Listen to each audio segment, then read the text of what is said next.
Welcome back to Roofing Insights podcast. Today's guest is a little bit on the controversial side, and I think very, very relevant today. His name is Elijah Muhm. At the time of recording of the podcast, he just left his company and have very strong opinion on PE. After that, we actually have a few scandals. BlackRock closed quite a few locations, and I think this conversation is coming just on time for the industry to discuss. Comment below where you stand on PE. Is PE good or bad? Enjoy the conversation. But first, let me give a huge shout out to the sponsor of this video, Chad Wilson Law Firm. We appreciate our sponsors because they make the show keep going, and we could not do what we do without them. Chad Wilson has been friends of Roofing Insights for many, many years and one of the most reputable lawyers in the roofing industry. If you're the homeowner and you need help settling claims after they're being denied, Chad Wilson can help you. And if you're the roofer, you need a solid partner with your denied claims, reach out to the firm, see how they can help you. Now, enjoy the conversation. Engage in comments. Let's go. Roofing is less about shingles and more about finish it. Oh man, you're trying to get me to make people upset on here. Right now, profit, unfortunately. Roofing is more about profit? Yeah, unfortunately it is. No one knows about roofing. You've said that all business is a show business. All business, yes. Which, in your opinion, hurts a roofing company more? Greedy owners. I mean, that's a pretty easy one, because if you have no emotional attachment to it, then you don't care. And when you don't care, it becomes a piggy bank. And when it's a piggy bank, there's nothing there anymore. You have a big list. I love it. Now, when you're in it, you're like, oh my gosh, dude, some of you guys are like, this is borderline illegal.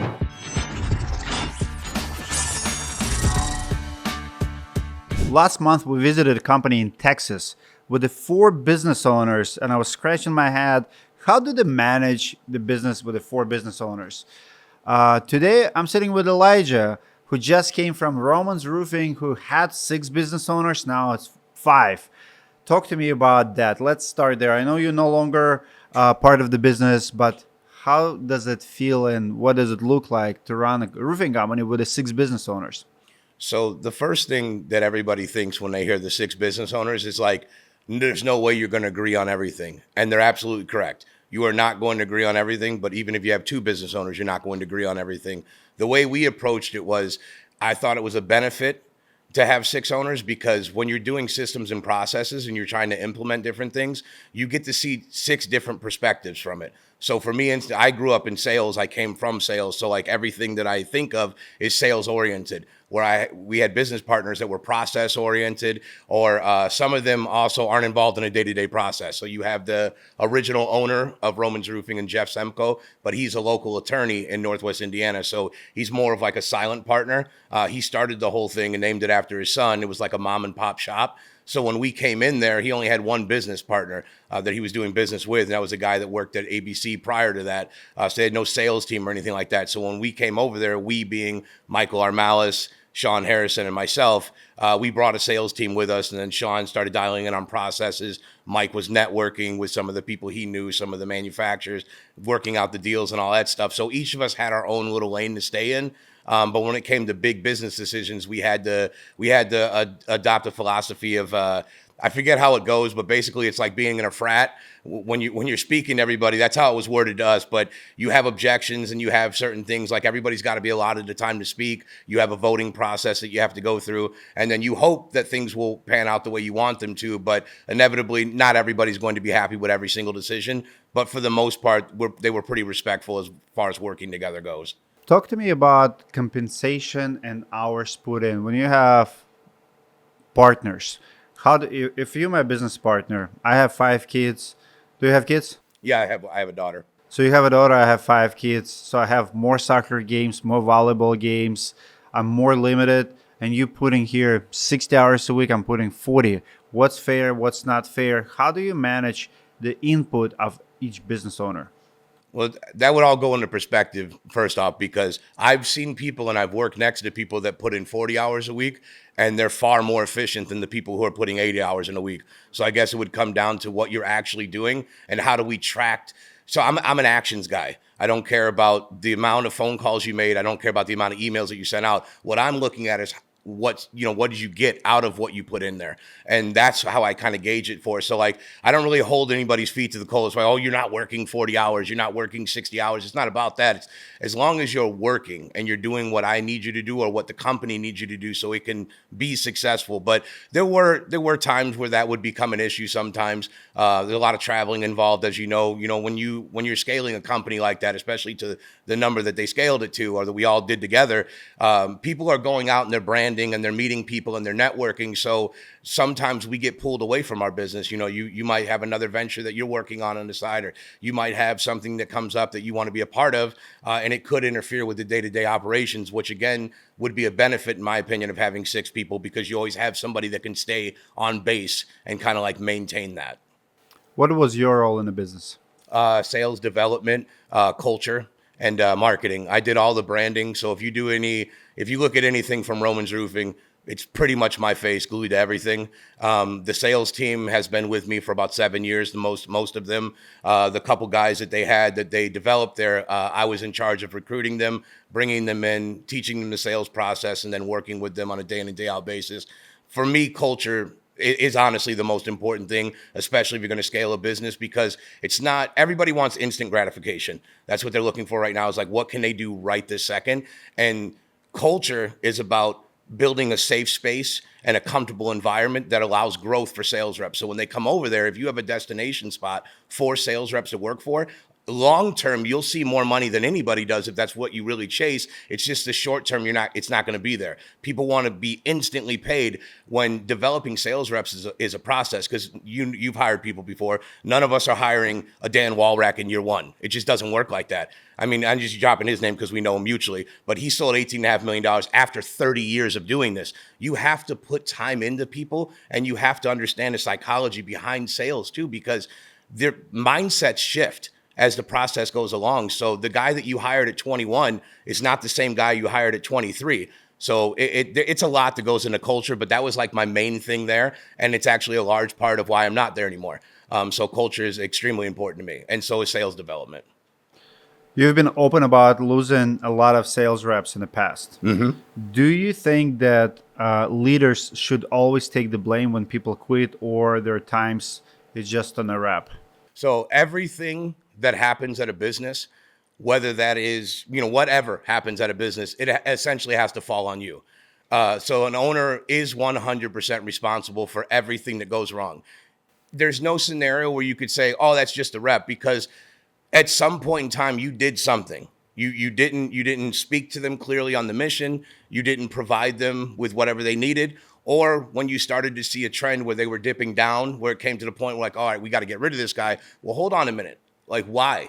Well, what's the real reason why we need to get rid of that person? And like, what are we failing to do? There will be scenarios, I understand, that reps will leave and because they want to go start a company, but that's not what we're talking about. We're talking about new hire reps and them leaving. If it's someone who's been there for 3 years and they think they can own their own roofing company, then that's probably no fault of their own to the owner. You've given them the growth. But even then, I find a reason to argue with that too, because I think a large part of why reps leave companies is because we're pushing onto them to develop their mindset.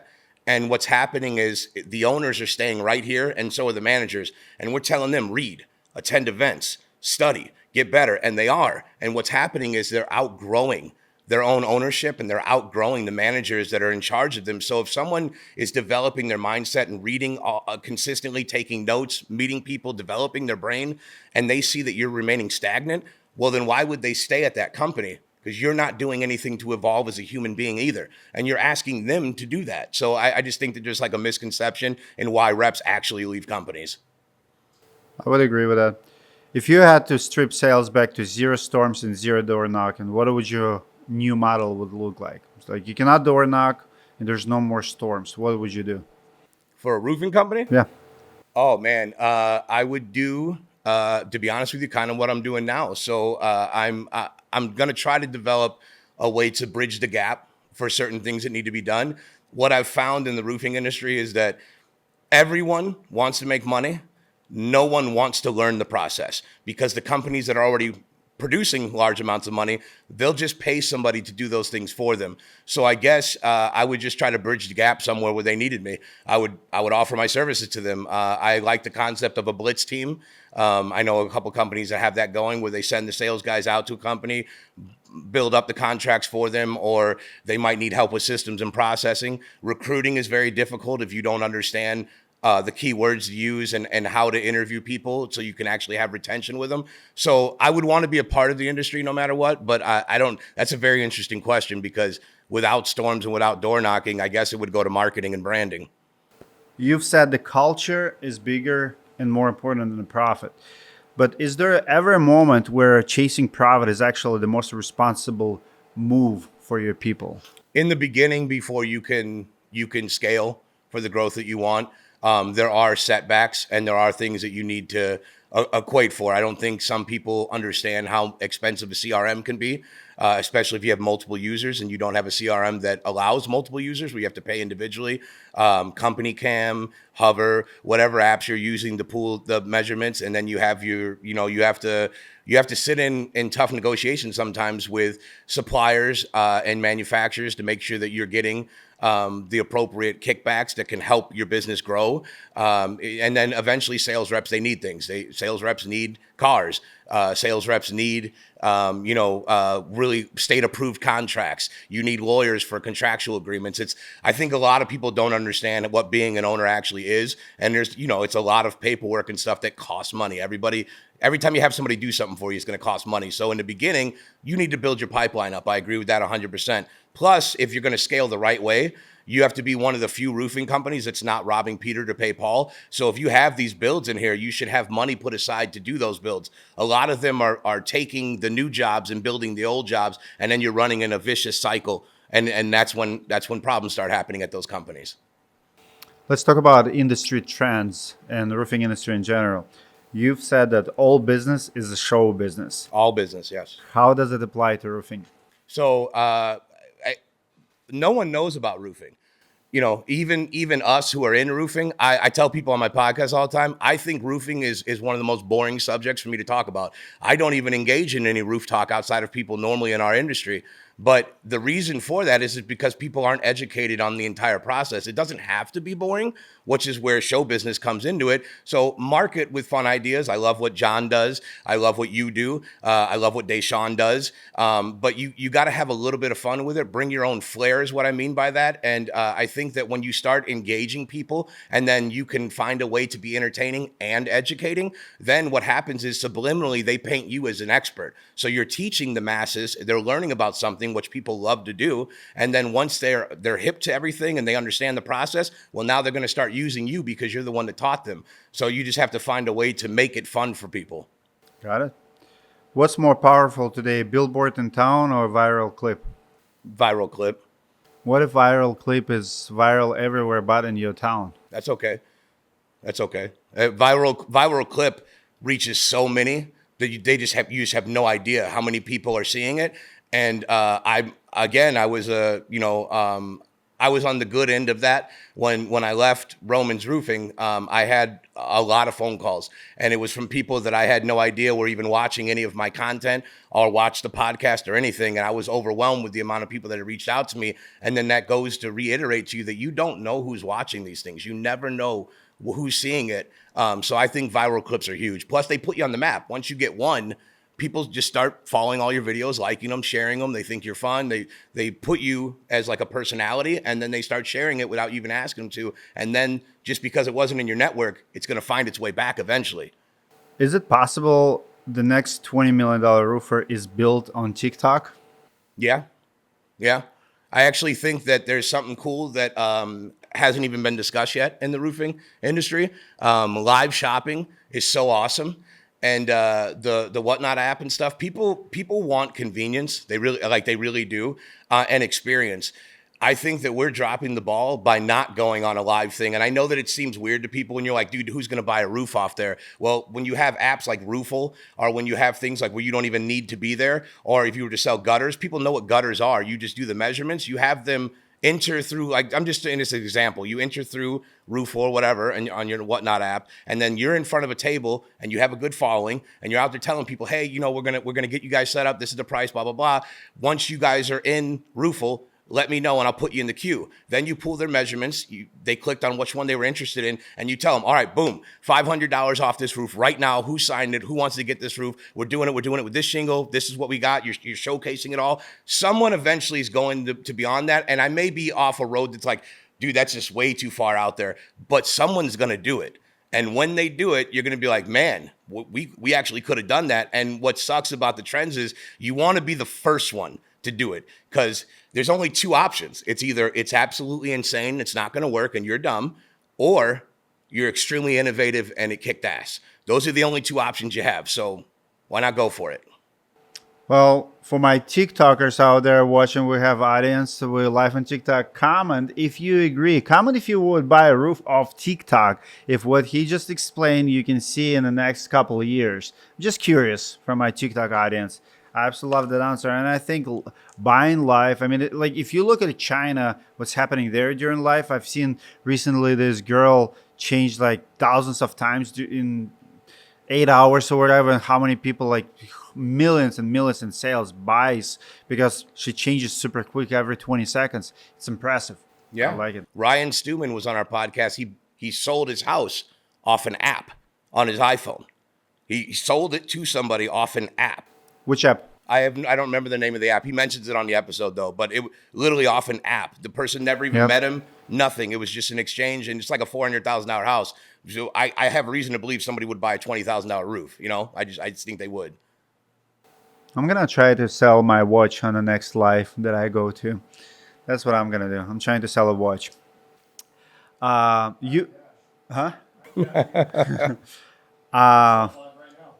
Breitling. Who would buy Breitling for like $7,000? Let me know which one. I love Breitling watches. Okay. we may do that right now. All right, hold on. Here we go. Let's do it. I think it's in my bag. Is it somebody else's bag? I was gonna ask people how to sell a watch because I've never sold a, fancy watch, and I want to Go start a Whatnot page. Think about your felt and all that stuff, dude. They don't need to, you could see it. It's already half the cost. Extremely efficient, by the way. You guys should be buying it from them, but it's already half the cost. Get on there and promote it. Hey, buy this, sell it to people. Of course. Yeah, it would be awesome. And then throw the watch I'm pretty there. sure when you have an audience, you can sell anything. But no, that's awesome watch. Well, you know me. I love Breitlings anyway, so that's a good looking watch. It's very good looking watch. So look at what's it worth. I don't know how much they're going for. Dealer right now. Just use market what it goes Perfect. for. So I might sell the watch by the end of this podcast. That's interesting. Did not plan that. Never know where a live conversation will take you. So you push for transparency in content. Where's the line between being real and oversharing in a way that it hurts the brand? Okay, so that's a very interesting question too. I don't believe in business that there is oversharing. I really don't. Even down to when I was an owner of Romans, we always put everything out there. The price we paid, we had for subs, our prices for materials, profit margins, commissions, including owners, overrides. It was all out there for everybody on an email. So everybody was, if you're going to tell people you're a family and it's full transparency, then you need to be a family and it needs to be full transparency. So I don't think there is a thin line as far as business goes. Now for your brand, you just got to stay away from certain things. You really do. You can't. Unfortunately, you can't dive into all the politics. You can't dive into religion. There's just things that you have to, there's a difference between being far on one side is what I'm saying. You could bring them in there because I think that, it's important to have, but you can't go on like rants with them and stuff. And you can't, it's just hard. It's such a fine line, especially with the way that society is right now. You're kind of stuck. You don't know where to go. So I think the best thing to do is make sure that you're genuinely having fun. Make sure that you're an expert in what you're actually talking about. And then make sure that someone, no matter what type of content you put out there, has to be able to take something from it. So as long as you're doing those things, I think that long term, you'll be okay. What's the biggest content risk that you've taken that paid off? Oh, man. Whew. And also, can you name one that's completely failed?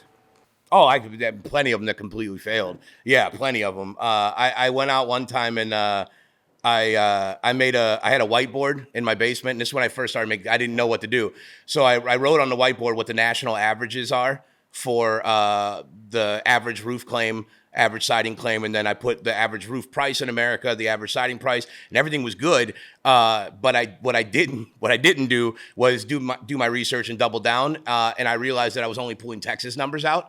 So the numbers were way off, and I want to say it was Jack Hanks, but it might have been somebody else. But they annihilated me. I ended up being friends with him. I think it was Jack, but they annihilated me on LinkedIn. And then it was followed by like 30 other comments that were like, dude, you're an idiot. You don't know what you're talking about and stuff, which just inspired me to go get my PA license back in 2017. But yeah, it was a long time ago, and I made a big mistake in not doing my research. One of them that paid off for me big was an Aladdin video that I did with my brother. I painted, he took his shirt off, and I painted him blue, and he's rather hefty fellow, and Angelo was in it, and my partner Angelo, he looks like Aladdin, he just does. So we had them in there together, and we made that video and we put it out there.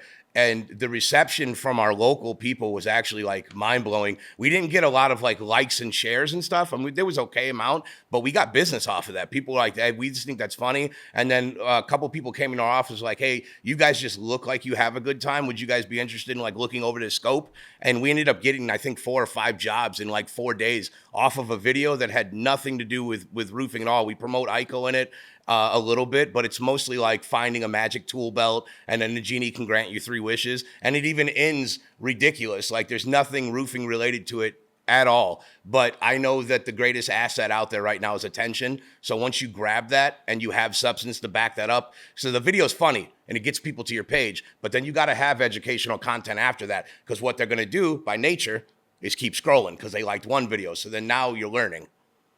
Love it.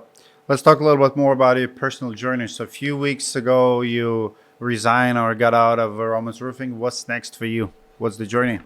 So I'm launching a project on October 16th. Some people loosely know what it is, but it's basically I started up what's going to eventually be a bridge. I want a gap, like I was saying, to help contractors. My main mission right now is speaking to new reps and finding ways to help them evolve, to help them educate themselves in the process, because I feel obligated. Like I genuinely feel like I owe the industry something. I could not hold a job down before I did this. 30 years old, I had my daughter. I was a loser. Like literally nothing, no ambition, no drive, anything. The amount of people that like helped me along the journey for nothing, for zero cost, and watching people like you from the beginning. I've been watching you since 2017. I've been watching Deshaun's 2017, Becca Switzer, watching those people and developing relationships with them and seeing how like powerful the impact is in our industry. Jay Bradley reaching out to me. I've been snubbed at an event and I wanted to speak. That's like my passion. And him putting me on with like Reggie Brock and them and going around and just being able to speak to new reps that don't have guidance. I didn't have any guidance. I had to learn through YouTube, and it sucked. I made so many mistakes the first 3 years into this. And then I really realized that like my true passion is to help elevate people to 6 figures. I feel like there's more gratification out that when you can genuinely keep someone in the industry, because we need them. We have so many bad, and what you're doing is amazing. We have so many bad contractors that have no idea what it takes to actually develop a sales rep, and they don't care. They literally put nothing into it, and there's no effort. Sales is psychology. It's not just knocking a door with a script. It's so much more. In fact, 95% of what makes a salesman great is done on the back end. Anybody can sign a contract. You're trading a $1,000 deductible for $30,000 worth of work. Who's not doing that? Everybody's doing that. You're not a salesman. Salesman is the guy who gets the 5-star review, who gets the referral, who gets more business out of it. It's cool to have a customer buy a roof off you once, but how cool is it to have a customer and their entire family buy a roof off you, and all their neighbors and the church? You know what I'm saying? Like those real salespeople pay attention and develop relationships with their clients, not just professional. Like it's much deeper. You've said that living in Romans felt like walking away from your baby. What finally made that cut the cord? So I still feel that way right now, even watching it go to where it's going to go. It breaks my heart. But the truth is that what made me walk away from it was just we're not on the same page anymore as far as growth goes. And the moves that they're making seem to be aligning more along with what I stand against right now. And I'm on public saying this, and I know that there are people, and it's okay if you were fully transparent with your people about private equity or about platforms or selling. If you were transparent and you're taking care of the people under you, I'm not speaking to you. What I'm saying, though, is if you're an owner and you help build a culture and you tell these people that you care about them and that you're going to help them grow, and then at the end of only 2 years, then the mission is to go sell, I can't be a part of that. It goes against everything that I speak about. It goes against everything that I stand on. I can't be a part of that. Why do you think that selling will affect that? Well, because when you sell, you get locked. So when you own something or when you go to own something, I believe that the concept in your mind, at least in the beginning, was you wanted to do this the way you wanted to do it. So if you fail, it's on you. You know, like this is what you wanted. You had a vision and plan. So that's what you go and you do. When private equity gets involved, not every time, but sometimes when they get involved, what'll happen is they'll lock you in for 2 to 5 years, whatever. You stay on board. Then after the 2 years, you get your second payout and you leave. Well, when you leave, the heart and the soul of the company leaves with you.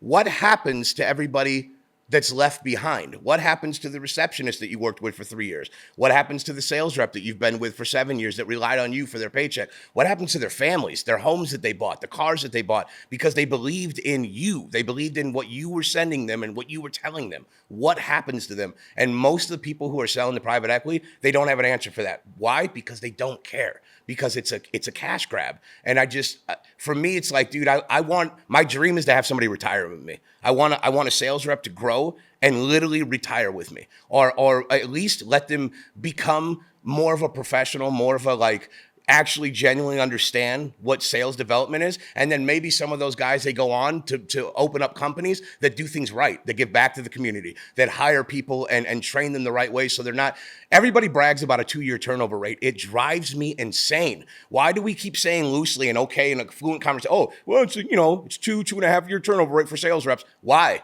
You know that that's a direct result of the way you manage them, right? Like you understand that it should not, if you're not going out of business in 2 years, why do your sales reps keep leaving in 2 years?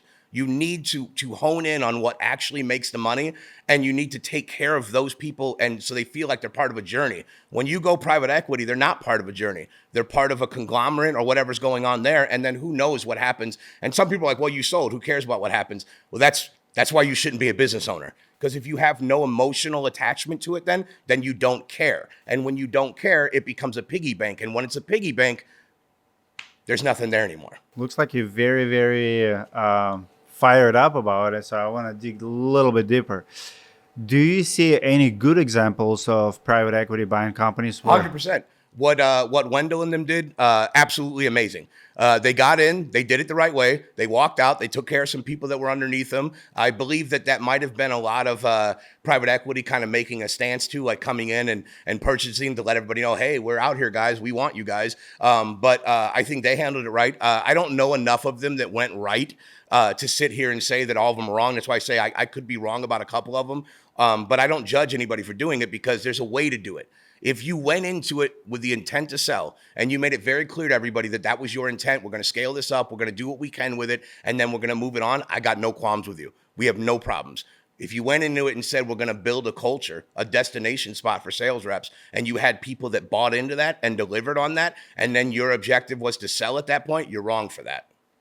Which, in your opinion, hurts a roofing company more? Greedy owners, lazy reps, or clueless marketers?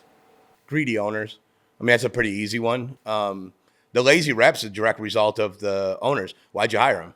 How'd the interview process go? Did you even interview them the right way?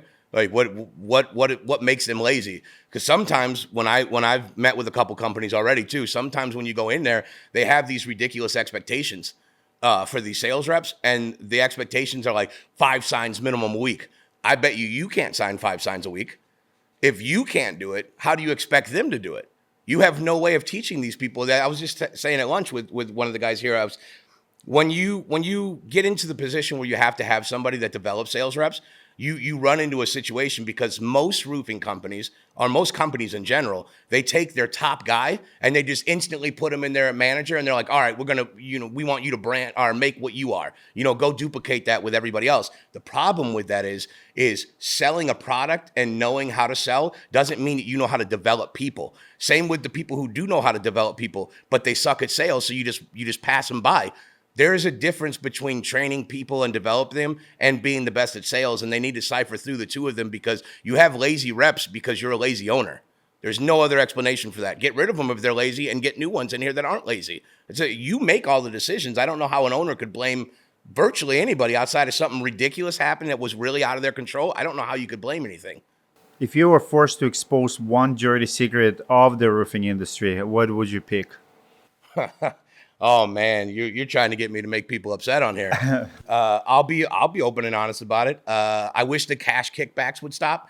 I wish that people would stop paying to speak at events. I wish that people would stop paying to find ways into certain things. I don't like the manipulation of the market. I think people who form platforms to manipulate shingle pricing play a huge factor into why shingle prices is the way it is today. I don't like all the politics. You have a big list. I love it. I just don't like all the politics. I really don't. If we want to do business, let's do business with each other. But let's stop trying to stab each other. Talk about cashbacks. So kickbacks? Yeah, kickbacks. Okay, so shingle manufacturers will sit down, they'll meet with you, and they'll go over pricing with you. And that's great. And there's a lot of good ones, a lot of bad ones.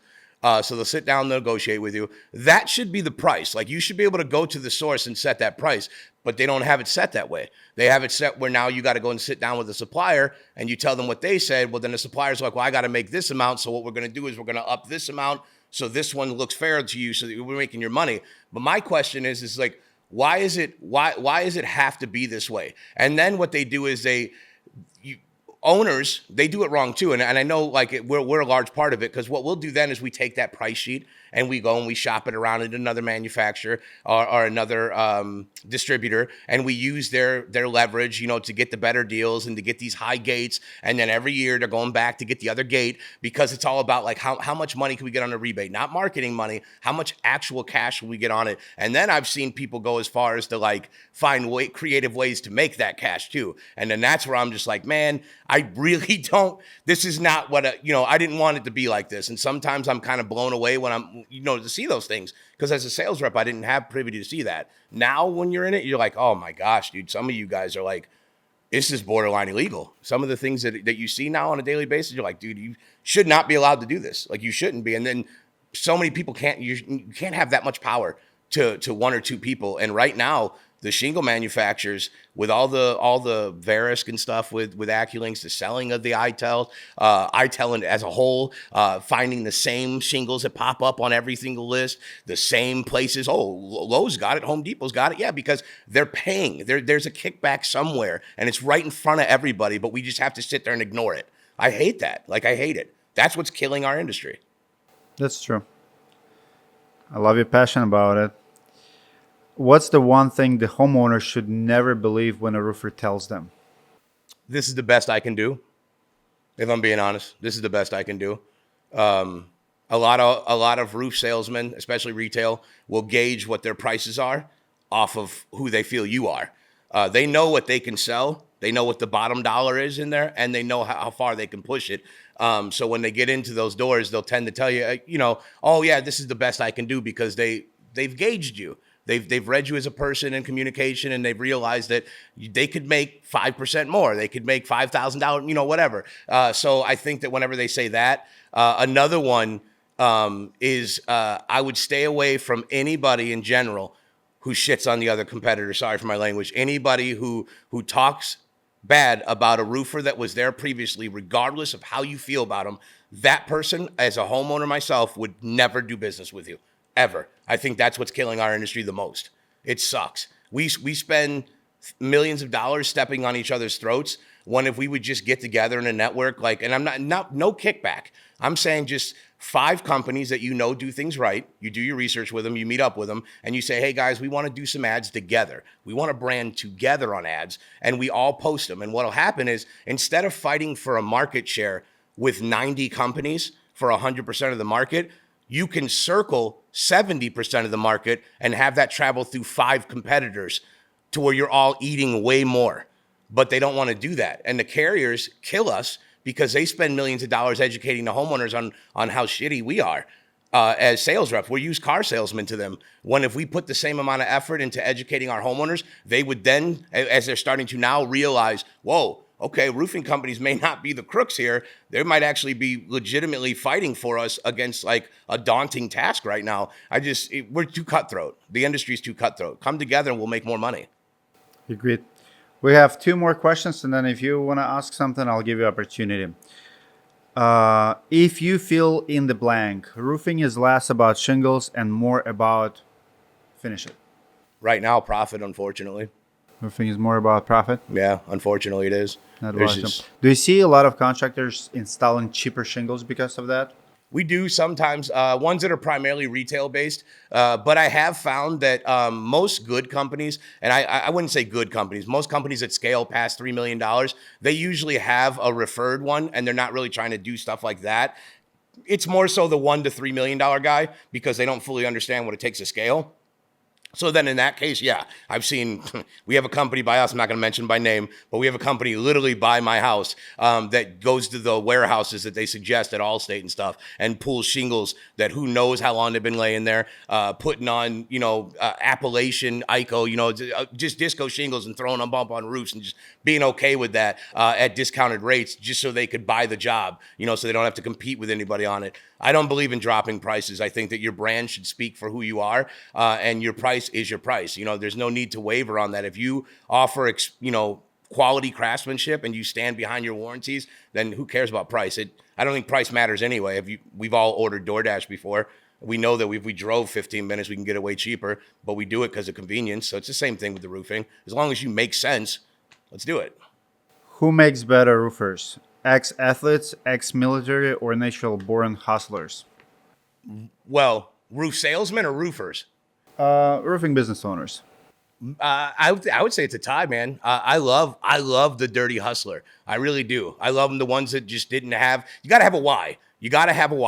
But I love the kid who wasn't able to hold a job down that I can relate to. I love the kid that has a family and he's just looking for something to get it, that's been working concrete for 12 hours a day, getting paid peanuts, and he wants to learn something new with his back starting to hurt. He's only 28.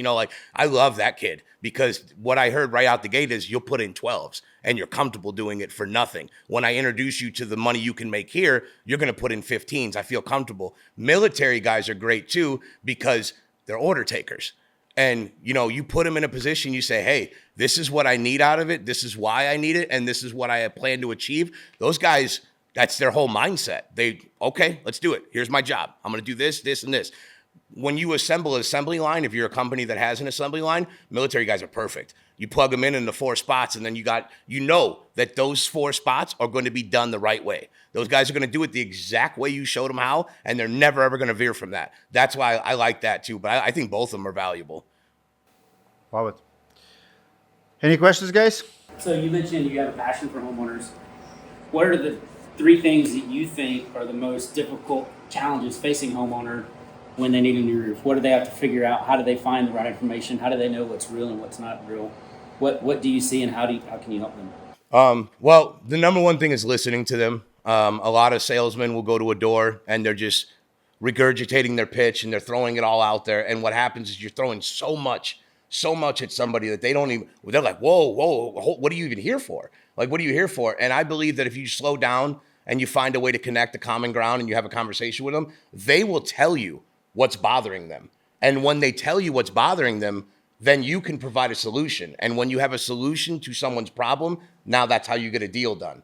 But another thing is they're just not being educated enough. All of our content that we made at Romans, I shouldn't say all, 90% of it was educating homeowners on how not to use us.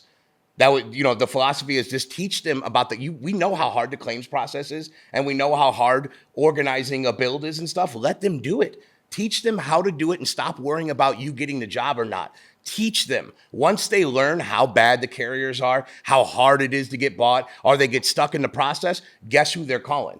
They're calling you. Because again, they painted you as an expert out in their head, and they took your advice and it got them to a level where they need help. Who else are they going to call? It's going to be you. and you educated them. Now they understand it. And when the homeowners fully understand what we're doing here, our deals will come a lot easier. A lot easier. Any more questions? Go ahead. So we talked a little bit about at lunch, and we were talking about the difference in a sales manager teaching sales and a sales manager actually working on developing their guys.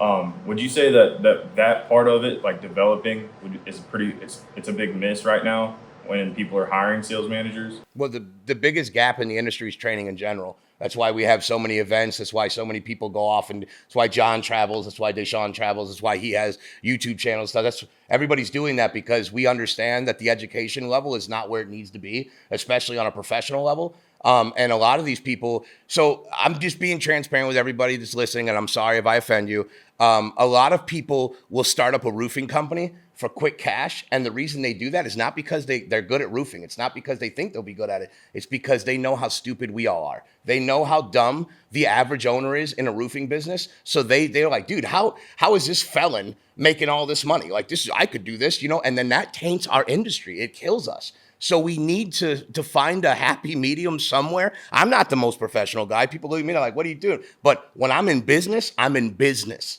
You know what I'm saying? Like when I want someone to do things the right way, I want to do them first, and then I want to show them how to do it the right way. So developing is everything. I think personal development is more important than learning how to sell a roof. Because again, anybody can trade $1,000 for 30 grand. I'll teach you how to sign a contract. Anybody in here, I'll teach you how to sign a contract. That's not a hard job. But sales is deeper than that. Customer follow-up is deeper than that. Being able to depend on somebody is deeper than that. If you can't even, do your basic stuff, I'm not about to put millions of dollars in your hands for my company to succeed. I'm not about to give you 6 figures of income. Dude, look what you're doing now. You know what I'm saying? Like we have people that come in there all the time that, I could do this, I could do that. Well, where do you work at? I work at Target for $12 an hour. Look, dude, you don't even know what you want out of life yet. And you're not going to come to me and tell me what it's going to be like that. Like we have to develop this, shift mindsets, get them reading, get them learning, get them understanding, and make education fun for them so that when they are ready to sign contracts, when they are ready to work for you, you know that person's somebody you took the time out with to make sure that they do it right. And if they do it right, remember, they're an extension of you. That means your company does it right. Every time you send one of these kids to the doors and they do something wrong, they didn't do something wrong in the homeowner's eyes. You did. Your company did something wrong in the homeowner's eyes. These kids posting the shit they do on Facebook, doing the things in your company cars that they do, all that stuff comes back to you. Wearing a hoodie at a bar on a Saturday night and a fight breaks out and you're leaving the bar and someone snaps a picture and it's got Roman's Roofing's hoodie on the back of it. That's even if you weren't involved in a fight. Why are you wearing a sweatshirt out there? Understand what business is. We're all in this together. So let's learn together. I just think that if we took the time to develop them the right way, we get a lot more out of them. That would just be implementing more training. More training, more personal growth. What are their goals? What is their why? Does it make sense? Don't let somebody tell you, my goal is to sell $1 or $2 million a year, or I want to make $200,000 a year. What does that look like to you, dude? What's the average build? What's the average amount of income from that? How many is that? What does that multiply by? What do you need to do per week? What is the vehicle to get to that goal look like? Like, let's work on that first. Also, why are you doing it? Don't tell me you care about your family. Because if you cared about your family, you just showed up 2 hours earlier. If you cared about your family, I wouldn't have to ask you if you were out at 6 o'clock at night, because you'd be out at 9:30 at night with a flashlight on top of a roof. I was a dog. Most of the people that I had were dogs. We went out there because that's what you were supposed to do all day long. You just work. You work sun up, sundown, and you make a ridiculous amount of money and you help a ton of people. And if you do it right, you don't have to knock as many doors the following year. And you don't have to knock as many doors the following year. And then you start branding yourself. And that's a whole new thing. But each sales rep should be their own entity too, I believe. That you should be an extension of the business, but also teach them how to be a business owner too. The more people that can grow with you and they feel like you want them to win, you want them to be part of the journey, they buy into it, and then they produce what could be a ridiculous amount of income for you. I noticed you're wearing your black hat today. My question is, what do you think about Caleb Williams? So that's amazing. I hope you're a Bears fan too. Caleb Williams, Chicago is where quarterbacks go to die. So we're just like, we're longing for a quarterback. I don't even know if I know for certain what he is, but my hope is, the Bears dictate how I feel most weeks. So I just want them to win. I will say this. He's by far the most talented quarterback possibly we've ever had. I love Caleb, what he did last week. I hope he can continue to do. But I believe that he's going to be a top 10 quarterback in the league. And real quick, on record, 4,500 yards, 30 touchdowns this year, 12 picks. Bears are not making the playoffs. Any more questions? We're going to wrap it up. Thank you so much for being with us today. I read all of my comments and respond to most of them, especially if you comment the day the podcast drops. So comment away. I'll see you in the next video.